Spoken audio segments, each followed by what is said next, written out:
ఇప్పుడు ఐబొమ్మ గురించి చూద్దాం. అవును. ఫ్రాన్స్‌లో, స్విట్జర్లాండ్‌లో లేదంటే అవును. ఇంకా చాలా దేశాలలో మాల్దీవ్స్ సర్వర్‌లు ఎక్కడనో పెట్టాడు. పెట్టాడు. సర్వర్‌లు పెట్టాడు. ఆ! ఆయనున్నది సెయింట్ కిటీస్ హ్మ్. నీవిస్ కంట్రీలో ఉన్నాడు. అవును. ఆ కంట్రీలో ఉండడానికి 80,00,000 మినిమమ్ డౌన్ పేమెంట్ లాగా కట్టి అక్కడ ఉంటున్నాడు. ఓకే. అంటే ఇంత డబ్బులు ఎక్కడి నుండి వచ్చాయి? హ్మ్. అంటే మనము ఆలోచిస్తే అతను ఫ్రీగా డబ్బులు ఇస్తున్నాడు. అతను రాబిన్‌హుడ్ అది ఇది మనం అవును. అనుకుంటున్నాం కదా! అంటున్నాం. మనకు అతనికి డబ్బులు ఎన్నొచ్చినాయి? హ్మ్. స్విట్జర్లాండ్‌లో తర్వాత ఫ్రాన్స్‌లో మీరు సర్వర్‌లు మెయింటైన్ చేయాలంటే నెలకి కొన్ని కోట్ల డాలర్లు కట్టాలి. మంత్లీ. అంటే ఐబొమ్మలాగా చాలా ఈజీ యాక్సెస్ అంటే ఓకే. చాలా ఫాస్ట్‌గా మనము సినిమా చూడగలగాలి. ఎక్కడ మన బఫరింగ్ లేకుండా చూడాలి అంటే చాలా పెద్ద సర్వర్‌లు కావాలి. కావాలి.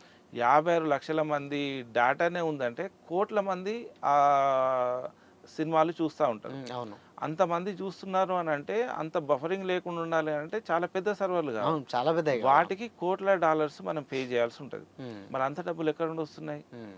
అనేది ఇప్పుడు అందరూ ఆలోచించాలి. హ్మ్. మనకు ఫ్రీగా చూస్తున్నాం అనేదే కాదు. హ్మ్. మనల్ని ఎట్లా వాళ్ళు వాడుకుంటున్నారు, ఏ టైంలో మనల్ని దెబ్బతీస్తారో అనేది మనకు అర్థం చేసుకుంటే, ఈ ఫ్రీ అనే అప్పుడు మన ఈ మధ్య మనం యాడ్‌లో వస్తుంది కదా! ఏది అవును. ఫ్రీగా రాదు ఏది అని. ఫ్రీగా రాదని.